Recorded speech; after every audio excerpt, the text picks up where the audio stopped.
Okay, agricultural income അത് section 10 subsection 1 പ്രകാരം exempted ആണ്. എന്നാൽ എന്താണ് agricultural income however has to be aggregated with total income. അത് നോൺ അഗ്രികൾച്ചറൽ ഇൻകത്തിനോട് അഗ്രിഗേറ്റ് ചെയ്തിട്ട് for determining the rate at which non agricultural income would be subject to tax. In case of individual HUF, AOP or BOI etc. where the net agricultural income exceeds 5,000 per annum and non-agricultural income exceed basic exemption limit.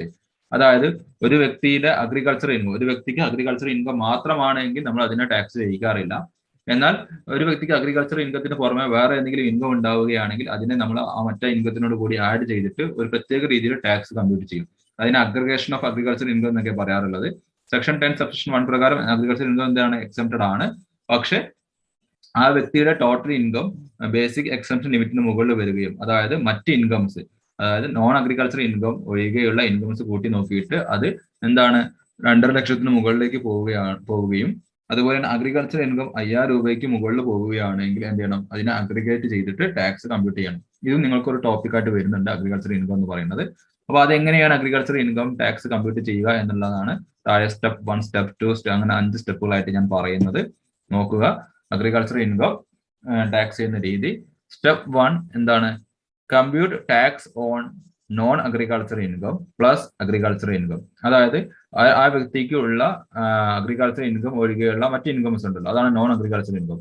ആ ഇൻകവും അതിനോട് കൂടി agriculture income, ആ വ്യക്തിക്ക് വന്നിട്ടുള്ള agriculture income എത്ര ആയിരിക്കണം, 5,000 രൂപയ്ക്ക് മുകളിൽ ഉണ്ടായിരിക്കണം. ആ അഗ്രികൾച്ചർ ഇൻകം കൂടി ആഡ് ചെയ്തിട്ട് ഉള്ള വാല്യൂവിന്റെ മുകളിൽ ടാക്സ് ലയബിലിറ്റി കാണാം. സ്റ്റെപ്പ് 1 പറയുന്നത് അതാണ്. Okay, compute tax on agriculture income plus non agriculture income രണ്ടും കൂടി ആഡ് ചെയ്തിട്ടുള്ള എമൗണ്ടിന്റെ മുകളിൽ ടാക്സ് ലയബിലിറ്റി കാണാം, ഏത് സ്ലാബ് റേറ്റ് വെച്ചിട്ട്. രണ്ടാമത്തെ സ്റ്റെപ്പിൽ പറയുന്നത് എന്താണ്, compute tax on agriculture income, അതായത് agriculture income plus basic exemption limit. അതായത് ഒരു വ്യക്തിയുടെ അഗ്രികൾച്ചർ ഇൻകം അതിനോട് കൂടി എന്ത് ചെയ്യണം, അയാളുടെ ബേസിക് എക്സംഷൻ ലിമിറ്റ്, അതായത് അയാൾക്ക് ടാക്സിൽ നിന്ന് ഒഴിവാക്കുന്ന എമൗണ്ട്, അതാണ് ബേസിക് എക്സംഷൻ ലിമിറ്റ്. അയാൾ ടാക്സ് ചെയ്യേണ്ടാത്ത എമൗണ്ട് എത്രയാണ്, 2.5 ലക്ഷം വരെ ടാക്സ് ചെയ്യേണ്ട ആവശ്യമില്ല അല്ലെ, അതിന്റെ മുകളിലേക്ക് പോയാൽ ടാക്സ് ചെയ്യണം. അപ്പൊ പൊതുവെ 2.5 ലക്ഷമായിരിക്കും. പിന്നെ ഏജിനനുസരിച്ച് അല്ലെ, 3 ലക്ഷം, 60 വയസ്സിന് മുകളിലാണെങ്കിൽ 3 ലക്ഷം, 80 വയസ്സിന് മുകളിലാണെങ്കിൽ 5 ലക്ഷം. അപ്പൊ അതിനനുസരിച്ച് ബേസിക് എക്സംഷൻ ലിമിറ്റ് വരും. അപ്പൊ പൊതുവെ എത്രയാണ്, 2.5 ലക്ഷമാണ്. അപ്പോൾ അയാളുടെ അഗ്രികൾച്ചർ ഇൻകവും 2.5 ലക്ഷം കൂടി എന്ത് ചെയ്യുന്നു, ആഡ് ചെയ്യുക. ആ ആഡ് ചെയ്ത് കിട്ടിയ വാല്യൂവിന്റെ മുകളിൽ ടാക്സ് കാണാം. ഓക്കെ, അതാണ് രണ്ടാമത്തെ സ്റ്റെപ്പ്. ഒന്നാമത്തെ സ്റ്റെപ്പ് രണ്ടാമത്തെ സ്റ്റെപ്പ് ക്ലിയർ ആണെന്ന് വിചാരിക്കുന്നു. ഇനി മൂന്നാമത്തെ സ്റ്റെപ്പ് എന്ന് പറഞ്ഞാൽ എന്താണ്, ഒന്നാമത്തെ സ്റ്റെപ്പിൽ കണ്ടെത്തിയ ടാക്സിൽ നിന്നും രണ്ടാമത്തെ സ്റ്റെപ്പിൽ കണ്ടെത്തിയ ടാക്സ് എന്ത് ചെയ്യുക, മൈനസ് ചെയ്യുക. ഒന്നാമത്തെ സ്റ്റെപ്പിൽ കണ്ടെത്തിയ ടാക്സിൽ നിന്നും രണ്ടാമത്തെ സ്റ്റെപ്പിൽ കണ്ടെത്തിയിട്ടുള്ള ടാക്സ് എന്ത് ചെയ്യുന്നു, മൈനസ് ചെയ്യുന്നു. ഓക്കെ, എന്നിട്ട് അതിന്റെ മുകളിൽ നാലാം സ്റ്റെപ്പിൽ സർചാർജ് ഉണ്ടെങ്കിലോ അല്ലെങ്കിൽ റിബേറ്റ്, അതായത് 12,500 രൂപയ്ക്ക് മുകളിൽ ടാക്സ് വരുന്നില്ലെങ്കിലോ എന്ത് ചെയ്യുക, ആ നേരത്തെ മുകളിൽ പറഞ്ഞിട്ടുള്ള സംഭവം. ഓക്കെ, സർചാർജ് ഉണ്ടെങ്കിൽ സർചാർജ് ആഡ് ചെയ്യുക, അല്ലെങ്കിൽ റിബേറ്റ് ഉണ്ടെങ്കിൽ, റിബേറ്റ് എന്ന് പറഞ്ഞാൽ ആ വ്യക്തിയുടെ ടോട്ടൽ ഇൻകം 5 ലക്ഷത്തിന് മുകളിൽ പോകുന്നില്ലെങ്കിൽ നമുക്ക് റിബേറ്റ് കിട്ടും, ആ റിബേറ്റ് നമ്മൾ ലെസ് ചെയ്യുക. ഓക്കെ, അത് ഉണ്ടെങ്കിൽ മിക്കവാറും ക്വസ്റ്റ്യൻ ചിലപ്പോൾ ഉണ്ടാവാം, ഇത് റിബേറ്റ് ഒക്കെ മിക്കവാറും ഉണ്ടാവാം, ഉണ്ടെങ്കിൽ അത് ലെസ് ചെയ്യാം.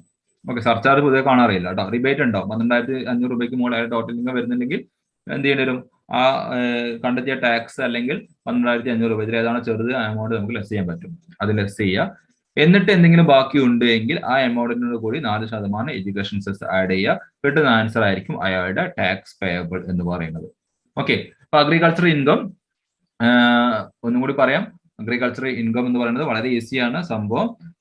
അഗ്രികൾച്ചർ ഇൻകം മാത്രമാണ് ഒരു വ്യക്തിക്ക് ഉള്ളൂ എങ്കിൽ ആ ഇൻകം ടാക്സ് ചെയ്യില്ല, സെക്ഷൻ 10 സബ്സെക്ഷൻ 1 പ്രകാരം.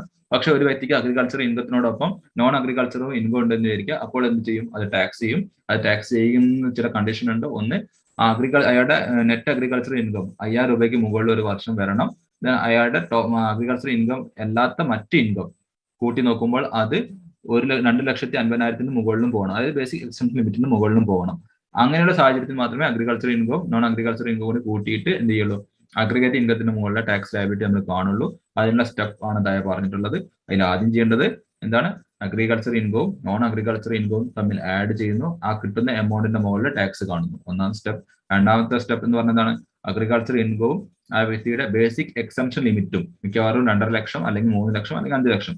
Agriculture income plus 2.5 lakh plus or 3 lakh plus or 5 lakh, ആ കിട്ടുന്ന എമൗണ്ടിന്റെ മുകളിൽ നമ്മൾ സ്ലാബ് റേറ്റ് അനുസരിച്ച് ടാക്സ് കാണുന്നു. എന്നിട്ട് ഒന്നാം സ്റ്റെപ്പിൽ കണ്ട ടാക്സിൽ നിന്ന് രണ്ടാമത്തെ സ്റ്റെപ്പിലെ ടാക്സ് മൈനസ് ചെയ്യുന്നു. എന്നിട്ട് ആ കിട്ടിയ എമൗണ്ട് ചിലപ്പോൾ റിബേറ്റ് ഉണ്ടെങ്കിൽ റിബേറ്റ് മൈനസ് ചെയ്യുന്നു. എന്നിട്ടും ടാക്സ് ബാക്കി ഉണ്ടെങ്കിൽ അതിനോട് കൂടി 4% എന്ത് ചെയ്യുന്നു, എഡ്യൂക്കേഷൻ സെസ് ആഡ് ചെയ്യുന്നു. ഓക്കെ, റിബേറ്റ് ഉണ്ട് എങ്കിൽ പിന്നെ എഡ്യൂക്കേഷൻ സെസ് ആഡ് ചെയ്യേണ്ട സാഹചര്യം ഉണ്ടാവില്ല, അതും മനസ്സിലാക്കുക. ഓക്കെ, അപ്പൊ ഇത്രയാണ് അഗ്രികൾച്ചർ ഇൻകം എന്ന് പറയുന്നത്. നമ്മൾ ഇന്ന് ഇത്രയേ ഡിസ്കസ് ചെയ്യുന്നുള്ളൂ. ഇനി നാളെ നമ്മൾ എന്ത് ചെയ്യുന്നു, deductions under section 80C 80U എന്നുള്ള ഏരിയ കൂടി നമ്മൾ ഡിസ്കസ് ചെയ്യും. അതോടുകൂടി നമ്മൾ 5 ഹെഡ് എന്നുള്ള നമ്മുടെ മേജർ ഭാഗം നമ്മൾ കഴിയും. പിന്നീടുള്ള 3 ദിവസം, ഇന്ന് 6ാമത്തെ ദിവസമായി, ദെൻ നാളെ 7ാമത്തെ ദിവസം നമ്മൾ deduction under section 80C 80U വരെയുള്ള ഡിഡക്ഷൻസ് നമ്മൾ ഡിസ്കസ് ചെയ്യും. പിന്നീടുള്ള ബാക്കിയുള്ള 3 ദിവസങ്ങൾ നമ്മൾ ഡിസ്കസ് ചെയ്യുന്നത് പ്രീവിയസ് ഇയർ ക്വസ്റ്റ്യൻ പേപ്പർ ആയിരിക്കും, പ്രോബ്ലം. ഓക്കെ, അപ്പൊ ശരി, ബാക്കി നമുക്ക് അടുത്ത ക്ലാസ് നോക്കാം.